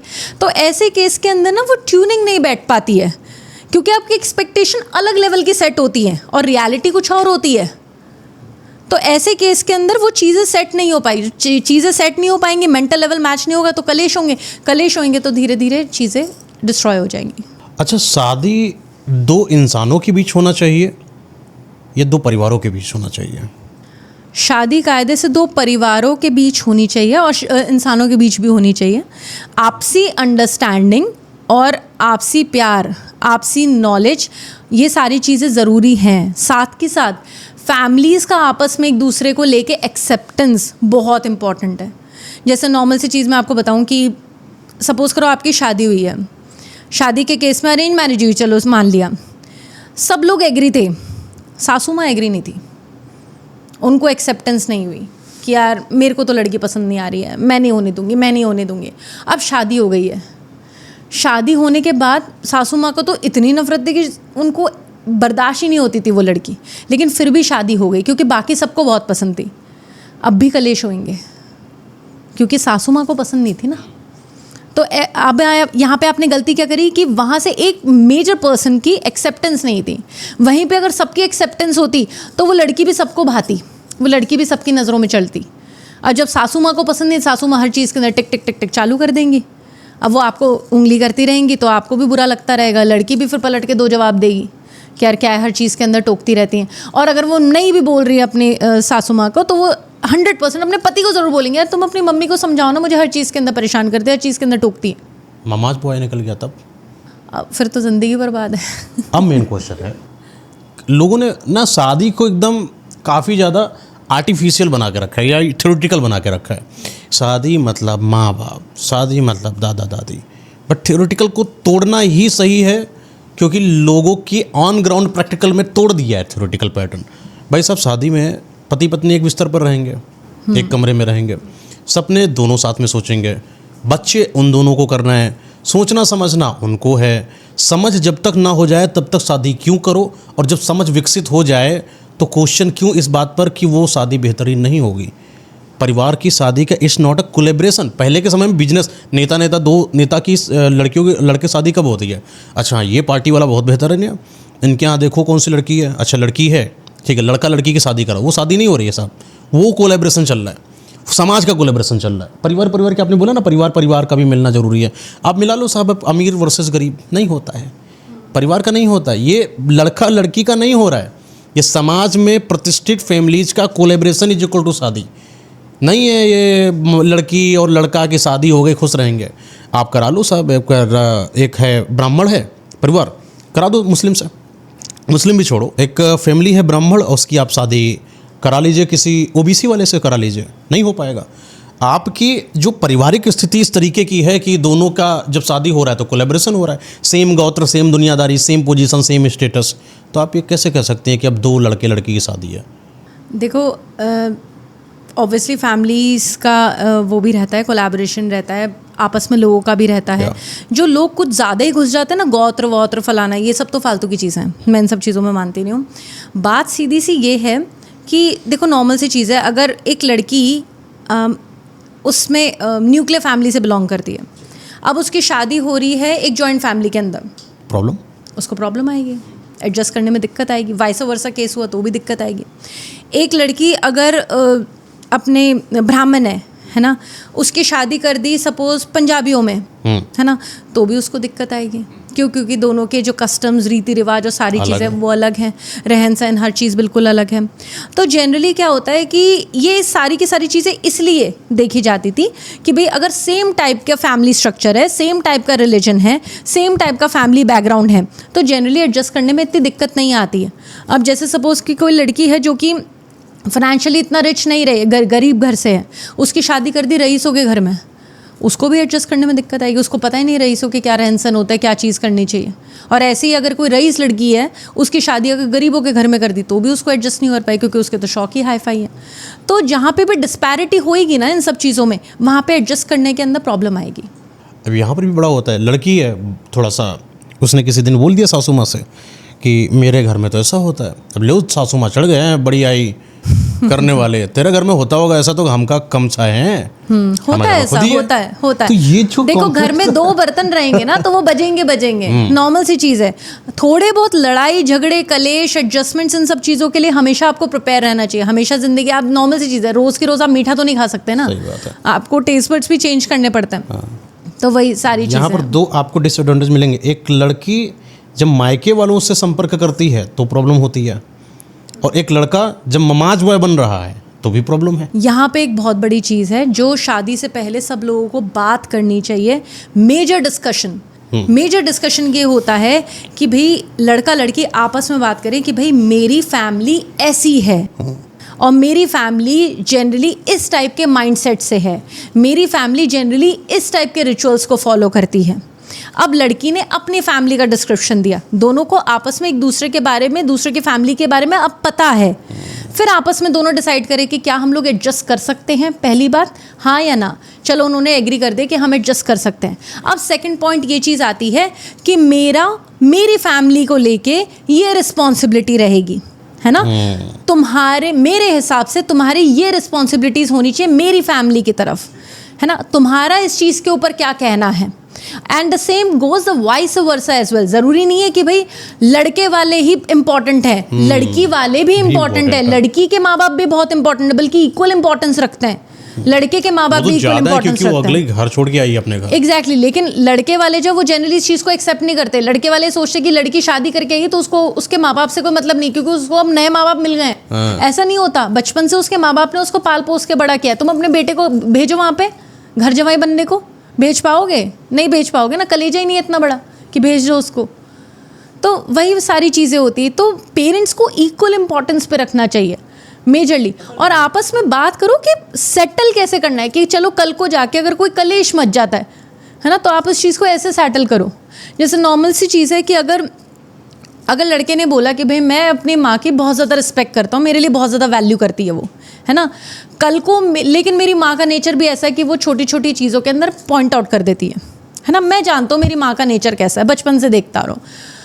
ठीक है, अगर मेरी माँ ने तुमसे कुछ ऐसा कह भी दिया, मेरी तुमसे ये रिक्वेस्ट है कि तुम पलट के जवाब मत देना। तुम्हें कोई भी दिक्कत है तुम मुझे बताना, मैं जाके बात कर लूँगा।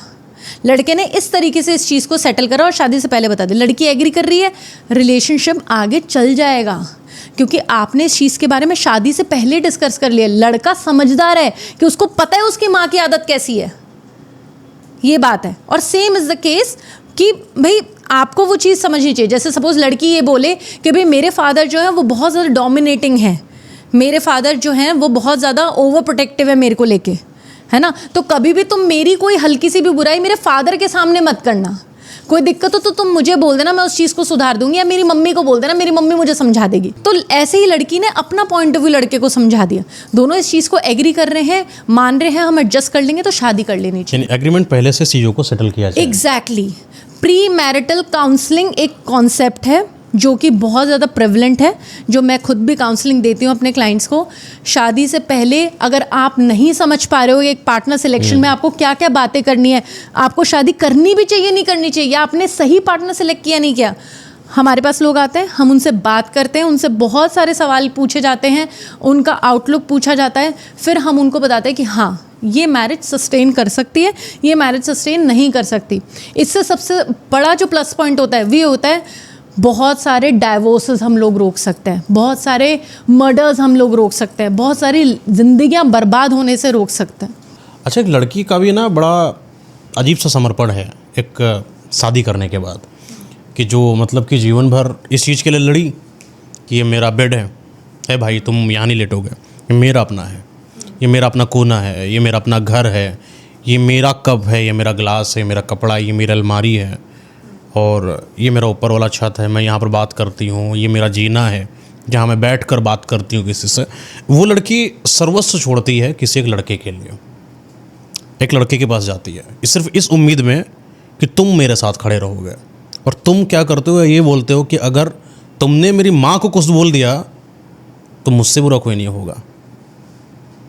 ये बड़ी अजीब सी स्टेटमेंट। एक लड़की गई तुम्हारे, एक लड़की अभी तक वो पहनती थी, नॉर्मल ड्रेसेस पहनती, अभी तक लड़की थी, शादी के मात्र 5 दिनों के बाद ही रस्म जैसे दिन 5 दिन की हो गई, तुरंत वो महिला बन गई। अब आप उससे एक्सपेक्ट कर रहे हो कि वो सारे लोगों को समझे, बुआ फूफा नाना ताता ताऊ सबको समझे। वो लड़की कहाँ गई जो अनजान थी, जो नासमझ थी, जो गलतियाँ करती थी, लहराती थी, गिर जाती थी, माँ से रोती थी, माँ लपेट देती थी, मारती भी थी उसको।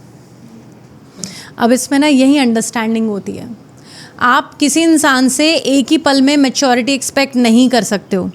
आप किसी भी इंसान से एक ही पल में ये एक्सपेक्ट नहीं कर सकते हो कि यार वो सारी के सारे रिश्तों को, सारी चीज़ों को वो समझे और उस चीज़ को फॉलो करे, है ना। वाइस वर्सा दोनों चीज़ों में होती है ये। यहीं पे आपको, अगर आप किसी लड़की को अपने घर लेके आ रहे हो तो बीइंग उसके इन लॉज, बीइंग हस्बैंड, आपको उसको हर चीज़ में समझाना पड़ेगा, संभालना पड़ेगा। है तो आखिरकार जैसे सपोज कि शादी हुई है, अब शादी करने के बाद बुआ की आदत है, बुआ सास की हर चीज़ के अंदर, हाँ नंद तो चलो, नंद तो उसी फैमिली का हिस्सा हो गई। नंद आपको क्या पता। बुआ सास की आदत है हर चीज़ के अंदर टिक टिक करती है, बोलती है, टोकती है या कुछ ना कुछ छेड़ती है ना, या भला बुरा कहती है ना। तो ऐसे केस के अंदर अगर बाय चांस वो बुआ बात कर रही है बहू से और आपको पता है कि भाई वो इस तरीके अजीब बोलेगी, being a mother in law वहीं पे पहुंच जाओ और बात को संभाल लो। आपको इस तरीके से सारी की सारी चीज़ें संभालनी पड़ती है। सबसे पहले पता है नॉर्मल सी चीज़ पता है क्या है, वो ये है, आप अगर दिमाग से चीज़ समझ लोगे ना कि ये हमारे घर का हिस्सा है, तो आप उसको कभी भी पराये की तरह व्यवहार उसके साथ नहीं करोगे।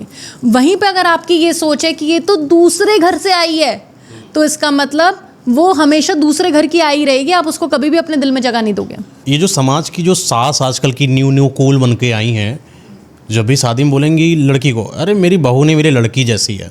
लड़कियां भी कूलनेस में, मेरी माँ है ये मेरे पापा के जैसे। मुझे लगता है ना, ये थोड़ा ढोंग करना बंद कर दो, ठीक है। तुम सास हो तो तुम सास की भूमिका पर रहो, और तुम बेटी नहीं, तुम बहू हो। इस चीज़ को समझो अंडरस्टैंडिंग करके, क्योंकि देखिए तुम बेटी तो बना नहीं पाओगी, तुम्हारी औकात नहीं बेटे।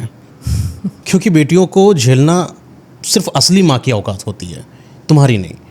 क्योंकि उसकी नादानियों को तुम माफ़ नहीं कर पाओगी। कल को गलती करेगी, उसको समझाओगी थोड़ी ना, बोलोगी हमारी बहुरिया बहुत बेकार है, उसको तुम लपेट के 4 जगह पर बुराई करोगी, या खुद ही में खुन्नस कहोगी शादी क्या कर लिया, हमको खरीद लिया। क्योंकि तुम्हारी बेटी बनाने की औकात नहीं है। तो फालतू का ढोंग करना बंद कर दो।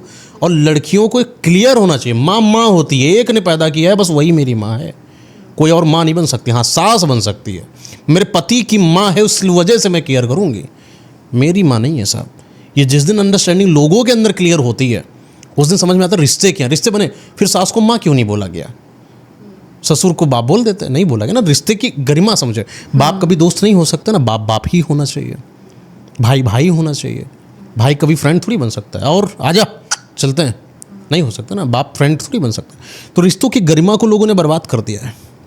आपको क्या लगता है? बिल्कुल सही बात है। एक सास और बहू का एक ऐसा रिश्ता है जो कभी भी माँ और बेटी का रिश्ता नहीं हो पाएगा, और अगर हो भी गया तो उसमें कंपैरिजन 100% रहेगा। क्योंकि जो खुद की जो माँ जो होती है, वो जिस तरह से हमारे साथ बिहेव करती है, बिल्कुल एग्जैक्ट सेम वे में हमारी सास कभी नहीं करेगी। पहली चीज़ तो आप अपने दिमाग से ये चीज़ निकाल दो, ठीक है, वो सास है, उनको सास की जगह रहने दो, और सास के साथ भी बहुत अच्छा बिहेव कर सकते हो। सास और बहू का रिश्ता भी बहुत खूबसूरत हो सकता है, बस वहाँ पे थोड़ी सी ज़्यादा अंडरस्टैंडिंग होती है। वहीं पे अगर आप ये चीज़ बोलो कि भाई माँ बेटी का रिश्ता है, तो वहीं पे ना कंपैरिजन स्टार्ट हो जाता है कि यार मेरी माँ तो मेरे लिए ये करती थी, मेरी सास तो मेरे लिए ये नहीं करती, या मेरी बेटी तो ये करती है, मेरी बहू तो ऐसा करती नहीं है। तो आपको कंपेयर क्यों करना है? तो कंपैरिजन से बचने के लिए आप इस चीज़ को एक्सेप्ट करो कि आपका बहू और सास का रिश्ता और बहू और सास का रिश्ता भी बहुत खूबसूरत हो सकता बहुत है। खूबसूरत। हाँ, केवल 2 चीज़ अगर कोई समझ जाए, सास अगर ये समझ जाए दूसरे घर की बिटिया आई है संभाल के रखूंगी, और बहू अगर ये समझ जाए दूसरे के घर जा रही हूँ थोड़ा संभल के रहना पड़ेगा। हाँ बिल्कुल। मुझे ऐसा लगता है इस सिचुएशन के अंदर ना सास को ये समझना चाहिए कि सबसे पहले कि आप बड़े हैं, है ना, वो नादान बच्चे हैं जिनकी शादी, नादान बच्चे भी नहीं बोलूँगी लेकिन बच्चे हैं। और क्या, ठीक है, आपने दुनिया देखी है, आपने शादी के इतने साल साथ गुजारे हैं, आपको पता है कि एक रिश्ता कैसे निभाया जाता है। उनकी नई नई शादी हो, उनको नहीं पता। आप एक अच्छे तरीके से प्यार से समझा सकते हैं, है ना। अगर बाय चांस उन दोनों के बीच में कोई कलेश भी हो जाए, पति पत्नी के बीच में, तो being a mother in law आपको सही चीज़ का साथ देना चाहिए, ना कि आपको हर चीज़ में सिर्फ अपने बेटे का साथ देना चाहिए। बहुत बड़ी चीज़ है। अधिकतर माएँ क्या करती हैं, नहीं मेरा बेटे को तो मैंने पाल पोस के बड़ा करा है, मुझे तो पता है मेरा बेटा कभी गलत नहीं हो सकता, या मेरा बेटा तो कभी कोई गलती करता ही नहीं है, यही है, दूसरे घर से आई है, पता नहीं कैसी परवरिश दी होगी, पता नहीं क्या ही करता है। बहुत गलत है ये आउटलुक आपका। आप सही चीज़ का साथ दो। अगर आपको लग रहा है आपका बेटा गलत है तो डांटो अपने बेटे को, अगर आपको लग रहा है आपकी बहू गलत है तो उसको भी डांटो। और बहुओं को भी ये चीज़ समझनी आनी चाहिए कि भाई सासू माँ है, वो बड़ी है हमसे, हमें डांट सकती है। बिल्कुल बिल्कुल, आपको ये चीज़ एक्सेप्ट होनी चाहिए। जब वो अपने बेटे को डांट सकती हैं तो आपको भी डांट सकती है, इतना हक तो है उनका, माँ का दर्जा है उनका। ठीक है, ज़रूरी थोड़ी कि आपकी माँ नहीं है, आपके पति की माँ तो है तो माँ ही। सासू के बाद जो दूसरा शब्द लगता है वो माँ का ही तो लगता है ना। तो ज़रूरी क्यों है कि आप उसको सासू की नज़र से, सासू माँ की नज़र से देखो ना। सही बात है। कई सारी ऐसी फैमिलियाँ थी जहाँ सास कभी कार चलाना नहीं जानती थी, लेकिन बहू गई तो उन्होंने कार चलाना सिखाया, जीन्स पहनाना सिखाया, शॉपिंग मॉल लेकर गए, पहली बार स्टारबक्स लेके गए, सीसीडी लेके गई। माँ जो कभी फ़न नहीं कर रही थी वो आज एंड्रॉयड मोबाइल में गेम खेल रही, बीजीएम BGMI जो भी है, पता नहीं कौन सा होता है ना, कि एक बहू तभी सिखा सकती सास को जब सास के अंदर इतना दिल बड़ा हो कि मैं बहू से सीख लूँगी। हाँ एग्जैक्टली, वो प्यार होता है बस, और कुछ नहीं है। अगर दोनों अगर साथ में फ्रेंडली होके रहेंगे ना तो कहीं कोई दिक्कत नहीं है। बहू को भी ये चीज़ पता होनी चाहिए कि भाई मैं वहाँ जा रही हूँ उस नए घर के अंदर, और इतने सालों से मेरे हस्बैंड इस तरीके, तो जाते ही ना अपने हस्बैंड को बेटा बनाने की कोशिश मत करो, अपनी सास से कम्पीट मत करो। वो सेंसलेस और बेवकूफ़ी हरकत है जो आप करते हो। और being a mother in law आपको ये चीज़ पता होनी चाहिए कि यार मेरी बहू आ रही है, अब यार मैं भी उसके साथ एंजॉय करूँगी, मैं भी ढलना चाहती हूँ, मैं भी चेंज होंगी, रैदर देन कि आपका ये माइंडसेट हो कि बहू आ रही है तो मैं इसको बदलूँ। आप खुद भी बदलो, दोनों को बदलना पड़ता है, दोनों को एडजस्ट करना पड़ता है। हमेशा एडजस्टमेंट एक इंसान नहीं कर सकता, एडजस्टमेंट दोनों साइड से होता है। एक और मिथ था समाज का, बिटिया जाएगी तो अर्थी पर आएगी, है ना, और उसे क्या कहते हैं कि बिटिया के घर का नहीं खाना चाहिए वरना पाप लगता है। बहुत गलत आउटलुक है ये पेरेंट्स का, बहुत ज़्यादा गलत है। आप ऐसा बोलते हो ना, लड़की डर जाती है, उसके साथ कुछ गलत भी होता है ना तो भी वो अपने पेरेंट्स को जाके नहीं बताती है। और पेरेंट्स से ज़्यादा सगा और कौन होता है? अगर आपने अपनी बेटी को इतनी ही फ्रीडम नहीं दी है कि वो जाके आपको ये चीज़ बताए कि उसके साथ क्या गलत हो रहा है, बाद में आपको सही में उसके सुसाइड करने की, अर्थी पे जाने की ही खबर आएगी फिर, क्योंकि आपने उसको इतना ज़्यादा उसके मन में डर बैठा दिया है कि भाई तुम आ मत जाना, तुम्हारे साथ कोई भी दिक्कत हो रही हो। कितनी गलत चीज़ है ये। पेरेंट्स को आप अपनी बेटी को इतनी फ्रीडम दो कि बच्चे तेरे साथ जो भी गलत हो रहा हो तू बता हमें। और लड़की की एक चीज़ मैं और बताऊंगी, यहाँ पे बहुत सारी लड़कियों की आदत होती है शादी होते के साथ ही ना हर चीज़ के अंदर अपनी मम्मी को फ़ोन करके बताती हैं, मम्मी आज पता है यहाँ पे ये बना है, मम्मी आपको पता है आज मम्मी ने ये बोला, मम्मी आपको पता है मेरे हस्बैंड ने ये कह रहा, मम्मी आपको पता है पापा जी ये कर रहे थे। हर चीज़, हर एक चीज़ जाके अपने मम्मी को बताना कितनी गलत चीज़ है। आप इस घर की सारी निजी बातें आप अपने पेरेंट्स को क्यों बता रहे हो? क्या आपके अंदर इतनी सेंसिबिलिटी नहीं है कि आपको ये चीज़ पता नहीं है कि क्या चीज़ें बतानी होती है, क्या चीज़ें नहीं बतानी होती है? नॉर्मल सी चीज़ है, जब आप नए घर में गए हो तो एडजस्ट होने में समय लगता है। आपके अंदर इतनी मैच्योरिटी होनी चाहिए कि आप उस रिश्ते को थोड़ा सा समय दो, चीज़ें धीरे धीरे ठीक हो जाएंगी। जब आपको लग रहा है कि लंबे समय तक वो चीज़ नहीं ठीक हो रही है या ज़रूरत से ज़्यादा कोई चीज़ ऑकवर्ड हो रही है, तो जाके आप अपने पेरेंट्स को बताओ, रैदर देन कि आप हर एक चीज़ जाके बता रहे हो। आप अपने घर की सारी चीज़ें अपनी सास को जाके बताते हो? नहीं बताते हो ना। तो आप अपने ससुराल की सारी चीज़ें अपने मायके में क्यों बताते हो? गलत है ना ये चीज़। तो वहीं पे क्या होता है, पेरेंट्स, अब यहाँ पे ना माँ की गलती है सबसे बड़ी। माँ क्या करती है, जैसे सुन लिया कि बेटी हर एक चीज़ बता रही है वहाँ पे, तो माँ क्या करती है, बेटा तू ना एक काम कर, तू ना अब ऐसा कर दियो, वो उसको दाव पेच खेलना सिखाती है है ना। तो ऐसे केस में क्या होता है, वहाँ उसका वो जो ससुराल होता है ना, वो बर्बाद हो जाता है, ख़त्म हो जाता है, डाइवोर्स की सिचुएशन पहुँच जाती है। माँ को यहाँ पे समझदारी क्या करनी चाहिए, माँ को समझाना चाहिए कि बेटा ये एडजस्ट होने में टाइम लगता है, तुम समय दो, तुम एफर्ट्स डालो, तुम सबका दिल जीतो, वो भी तुम्हारा दिल जीते, हो जाएगा। और हर एक चीज़ के अंदर यहाँ बताने की ज़रूरत नहीं है। माँ यहाँ पे गाइड कर सकती है कि अगर बेटी के मन में जहर घुल रहा है ससुराल वालों के लिए, तो एक अच्छी माँ होने के नाते वो अपनी बेटी को समझाए कि नहीं बेटा तू जहर मत घोल अपने मन में, प्यार से रह, प्यार देगी तो प्यार पाएगी। अगर ये कॉन्सेप्ट अगर एक माँ अपनी बेटी को समझा दे तो सोचो कितने तलाक बच जाएंगे। सही बात है। अच्छा, ममाज बॉय जो ये हैं, इस समाज के लिए जहर से बराबर हैं। बिल्कुल बिल्कुल। ठीक है, या तो अपनी माँ के पल्लू में लिपट कर रहो, पहला केस कर लो, मम्मा मम्मा माँ योद्धा अच्छा लगता है किताबों में, ऑन ग्राउंड माँ भी एक महिला है, और महिला के अंदर दिमाग है, वो कभी कभी ख़राब भी हो सकता है, इन पीरियड्स वो कभी कभी मूड स्विंग्स भी हो सकता है, या नॉन पीरियड्स वो कभी कभी बदतमीज भी हो सकती है। सिंपल सी बात है। बिल्कुल। महिला के कैरेक्टर को समझना पड़ेगा, माँ होंगी तुम्हारी, अच्छी बात है, पर उस जरिए पर कि तुम मेरी माँ को कुछ कैसे कह सकती हो, मैं तो तुमको बेल्ट से मारूंगा, मैं तो तुमको फांसी पे लगा दूंगा, वो कुछ स्टेटमेंट नहीं आते कि उसे क्या कहते हैं, माँ ही है जो है, बाकी कोई नहीं, न गर्लफ्रेंड, न दोस्त, न कुछ। सबसे बड़ी चीज़ मैं यहाँ बोलूँगी, अगर आपकी शादी हो रही है तो बीइंग अ फीमेल आप सबसे पहले उस लड़के को चेक करो कि वो ममाज बॉय तो नहीं है। हमें हमेशा बीइंग अ वुमेन एक ऐसे आदमी से शादी करनी चाहिए जो कि इतना समझदार है कि वो एक घर का डिसीजन मेकर भी है, कि बहुत सारे डिसीजंस के अंदर उसकी चलती है और वो अधिकतर सही डिसीजंस लेता है। अगर आपको एक ऐसा लड़का मिलता है तो मेरे हिसाब से आपको तुरंत शादी कर लेनी चाहिए। क्यों? क्योंकि वो लड़का ममाज बॉय नहीं है। क्योंकि जो ममाज बॉय होगा ना, वो हमेशा अपनी माँ की सुनेगा, और ऐसे घर के अंदर माँ की सबसे ज़्यादा चलेगी। ऐसे घर केस के अंदर घर बर्बाद होते हैं।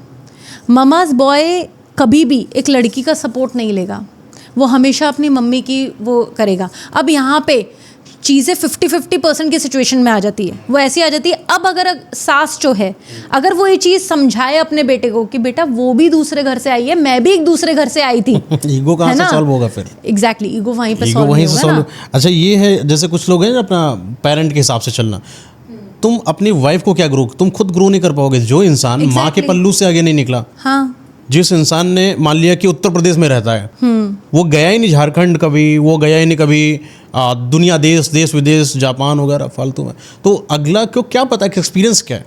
एग्जैक्टली, इसलिए हम लोग प्री मैरिटल काउंसलिंग करते हैं क्लाइंट्स बहुत ज़्यादा जरूरी है। ये इसके अंदर ये सारे के सारे फैक्टर्स इन्वॉल्व होता है। चेकलिस्ट बताइए, एक लड़की जब लड़के को ढूंढे तो परखे क्या, आजकल के ज़माने को वो चेकलिस्ट वेरीफाई करती हो?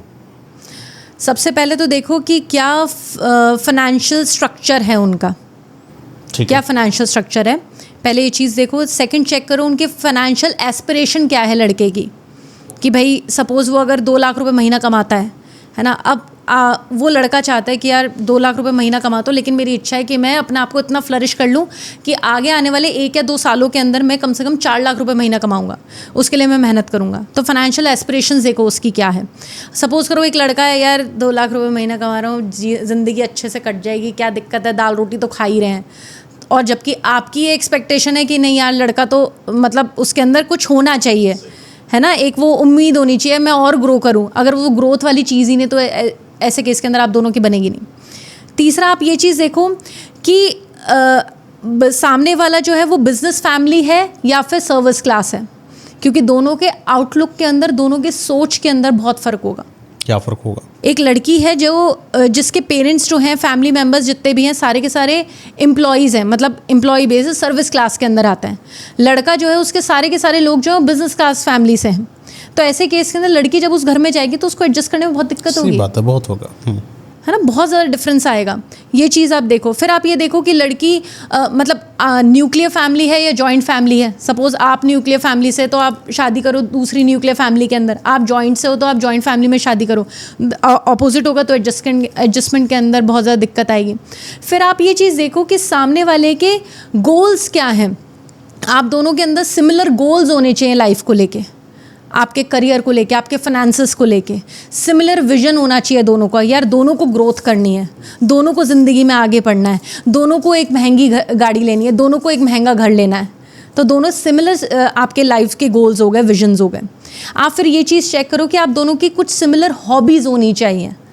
सिमिलर हॉबीज़ इससे, जैसे सपोज़ कि लड़के को बैडमिंटन खेलना बहुत पसंद, लड़की बोले मुझे भी बैडमिंटन खेलना बहुत पसंद है, सोचो कितना ज़्यादा मज़ा आएगा, दोनों शाम को बैडमिंटन खेल रहे हैं, है ना। वहीं पे अगर सोचो लड़के को बैडमिंटन खेलना पसंद है, लड़का एक्सट्रोवर्ट है, लड़की बहुत ज़्यादा इंट्रोवर्ट है, उसको कुछ करना पसंद नहीं है, वो बात ही नहीं करती, ज़्यादा बोलती नहीं है, तो ऐसे केस के अंदर डिफरेंसेस आ गए ना। बड़ा ग्लोरीफाई करा समाज ने कि अपोजिट जो जेंडर वो होता है बिहेवियर, वो बड़ा अट्रैक्ट करता है। मुझे लगता है ये थोड़ा सा अजीब नहीं है कि बहुत अजीब है। आपके सिमिलर आपकी हॉबीज होनी चाहिए, सिमिलर आपका टेस्ट होना चाहिए। दो सपोज करो कि एक लड़का है जो कि बहुत ज़्यादा आलसी है, अच्छा नेक्स्ट पॉइंट ये है कि आप ये लड़का ना वो होना चाहिए, मतलब एक्टिव होना चाहिए, डिसिप्लिन्ड होना चाहिए, है ना, फन लविंग होना चाहिए। जैसे सपोज सी चीज़ है कि एक लड़का जो है वो बहुत ज़्यादा लेजी और लथार्जिक है, एक ही ज़िंदगी जीता आ रहा है, उसको ज़्यादा पसंद नहीं है लोगों से मिलना, उसको ज़्यादा हर चीज़ वो ढीलों की तरह करता है, कुछ काम नहीं करता।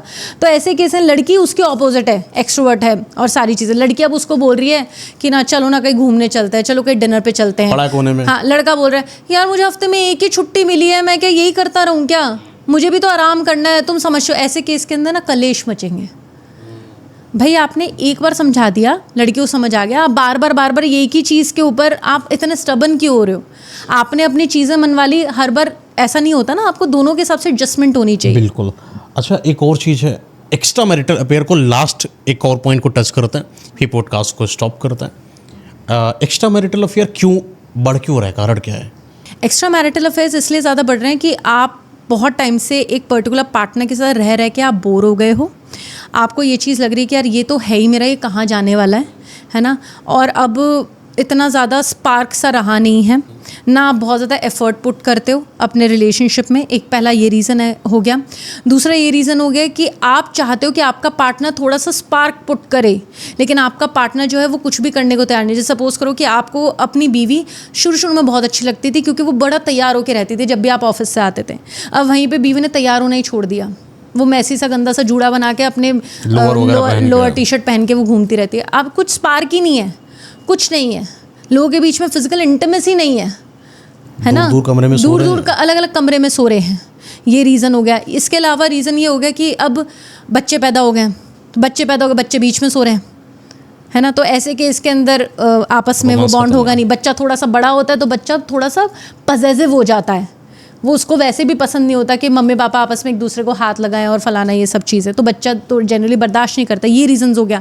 या फिर आप बहुत टाइम से कोशिश करो लेकिन आपका पार्टनर आपको हर चीज़ के अंदर कलेश करे जा रहा है, अवॉइडेंट फील करवा रहा है, आपको भाव नहीं दे रहा, आपसे बदतमीज़ी से पेश आ रहा है, ये रीज़न हो गया। या फिर आपका पार्टनर ऐसा है कि जब भी आप काम पे से आते हो घर तो हमेशा आप दोनों के बीच में अधिकतर कलेश रहते हैं, ये सारी चीज़ें। या फिर आपको कोई एकदम डिफरेंट टाइप का पर्सन अप्रोच करता है, अटेंशन देता है। जैसे सपोज़ कि एक ऐसा पार्टनर है जो अपने काम में इतना ज़्यादा इन्वॉल्व है कि उसने अपने पार्टनर पे ध्यान देना ही बंद कर दिया है, उसको मतलब ही नहीं है कोई। वहीं पे अगर कोई और इंसान उसको अगर अटेंशन देगा तो उसको अच्छा लगेगा, वो जाएगा दूसरी तरफ। तो ये सारे के सारे कारण होते हैं जिनकी वजह से लोग एक्स्ट्रा मैरिटल के अंदर इंडल्ज हो जाते हैं। बेटर नहीं हुए एक्स्ट्रा मैरिटल? हाँ, मतलब एक्स्ट्रा मैरिटल बेटर भी है, मुझे लगता है कई केसेस हैं जहाँ पर अगर आप फिल्टर करेंगे तो एक्स्ट्रा मैरिटल अफेयर जस्टिफाई करता है क्योंकि उनका पति दारू पी के आके मारता है, और लड़की महिला है जिनके बच्चे हो चुके हैं, सामाजिक बहुत ज़्यादा दिक्कतें हैं, फाइनेंशियल अपग्रेडेड है नहीं, कुछ ऐसा उखाड़ा नहीं था जिससे पैसा कमाने का जुगाड़ बना पाए। तो मुझे लगता है कि उस महिला के लिए वो क्या करे, मजबूर है, उसका पति उसका नहीं है तो क्या करे, एक्स्ट्रा मैरिटल नहीं बनाएगी तो क्या करेगी, वो मरेगी उसके साथ क्या? सबका अपना अपना आउटलुक है ना, हर चीज़ के प्रॉस एंड कॉन्स होते हैं, है ना। सिचुएशन टू सिचुएशन डिफर करती है ना। बट अधिकतर अगर देखा जाए कायदे से चीज़ तो गलत है ही ना। दूसरी जगह इधर उधर मुंह मारने से बेहतर है कि सबसे पहले आपको अपना रिश्ता बचाने की कोशिश करनी चाहिए। क्या बच्चा है, उस दारू पी के आता है, लेथार्जिक सिचुएशन तो से पड़ा समझे हुआ ना है। वो चीज़ को, उस चीज़ को समझे कि घर में मेरी बीवी भी है, बच्चा भी है, तो मैं ऐसी हरकतें ना करूं, उन पे ज़्यादा ध्यान दूं। समझना दोनों को पड़ेगा। एक केस था बड़ा अजीब सा कि शादी हो चुकी है, बहुत बढ़िया चला 5 साल का रिलेशन, जब तक बच्चे अच्छे खासे स्कूल में करवाया, लेकिन एट द एंड बिजनेस में लॉस हो गया। अब जो हस्बैंड है वो बिजनेस को लॉस का जो प्रेशर है, ट्रॉमा झेल नहीं पा रहे हैं, तो अब वो बैठते हैं मैखाने में, आराम से दारू वारू चलती है, फिर घर आते हैं 1 दिन 2 दिन 3 दिन 4 दिन, पहले बियर की आदत थी, फिर थोड़ा कई कैंस की आदत पड़ गई, फिर सीधा दारू पे शिफ्ट हो जाते हैं, फिर सीधा नीट पे शिफ्ट हो जाते हैं महाराज। और जब वो घर आ रहे होते हैं तो परिवार के साथ कलेश कर रहे हैं, मार रहे हैं, लथाड़ रहे हैं, अपनी महिला को तोड़ रहे हैं, क्योंकि बाहर हाथ उठा नहीं सकते, पुलिस पकड़ के डाल देगी। महिला एक अच्छा ऑप्शन है, मारो उसको घर के अंदर, यही हो रहा है। तो अब वो महिला प्रताड़ित हो गई है, अब वो करे क्या? समाज में आज तक गाती है मेरा पति महान, मेरा पति महान, और अब क्या बोले, मेरा पति ऐसा है, अब क्या करे महिला? कुछ नहीं कर सकते इसके अंदर। कायदे से चीज़ें उसी टाइम पे समझाने की थी जब ये लॉसेस हुआ, तो और एक औरत को उसी टाइम पे संभालना चाहिए था, बीइंग अ फीमेल की। इसके तो साथ अभी आते थे, प्रेशर तो हुआ ना, तो वहीं पे आप एक अच्छे पार्टनर की तरह उसको समझा सकते थे ना। पर एक महिला जो हाउस वाइफ है, ऑन ग्राउंड रियलिटी बात मैम, आप तो बाहर जाती हैं, आप काम करती हैं, मुझे पता है कि आप अच्छा खासा पैसा अर्न करती, तो आप ये बोल सकती हैं, बट ऑन ग्राउंड जो महिला है, वो जो हाउस वाइफ है, वो अपने पति से ये भी नहीं पूछती कि आज आप क्या करो, क्या काम क्या करो। कई महिलाओं को ये भी नहीं पता मेरा पति काम, हाँ एक दुकान है, अब दुकान का काम करते हैं भी नहीं पता है। अब वो बेचारे जो बता देते वो आते, उसको महिला को समझ ही नहीं आता है। देखो नॉर्मल सी चीज़ है, आपको सबसे पहले प्रायोरिटी अपने पार्टनर को देनी चाहिए जिसके साथ आप रह रहे हो। अपने रिश्ते को सुधारने की कोशिश करो, जो करंट आपका रिश्ता है उसी में एफर्ट पुट करो, उसी को संभालो। जब वहाँ पे आपको लगता है कि अब कुछ नहीं हो सकता है, तो फिर आप आगे जाके कुछ ऑप्शन लोग जनरली देखना स्टार्ट करते हैं। बट बेहतर यह है कि जो आपके पास है, जो आपको ईश्वर ने दिया है, उसको संभालो सबसे पहले। इस चीज़ पर एक डिटेल पॉडकास्ट और लेकर आऊँगा मैं आप ही के साथ ही, कि जहाँ पर हम उन महिलाओं की भी बात करेंगे जो असल में प्रताड़ित हैं। बड़ा आजकल केस चल रहा है ना, आदमियों को छोड़ नहीं रही महिलाएं, पर इन रियलिटी तुम्हारी आंखें तब कहाँ गई थी जब पुराने समय से महिलाओं को घर के अंदर बांध के मारा गया, तब तुम्हारी आंखें नहीं खुली। तब तुम्हारे पास 2-3 केस आ गए तो तुमने बोला कि लड़कों को शादी नहीं करना चाहिए। इस पर भी एक depth podcast in reality, ground reality पर लाकर आप ही के साथ बैठेंगे। चलिए, आज का पॉडकास्ट बहुत डेप्थ है। होप करता हूँ कि जितने भी लोग शादी करने जा रहे हैं उनको समझ में आएगा कि असल में क्या होता है।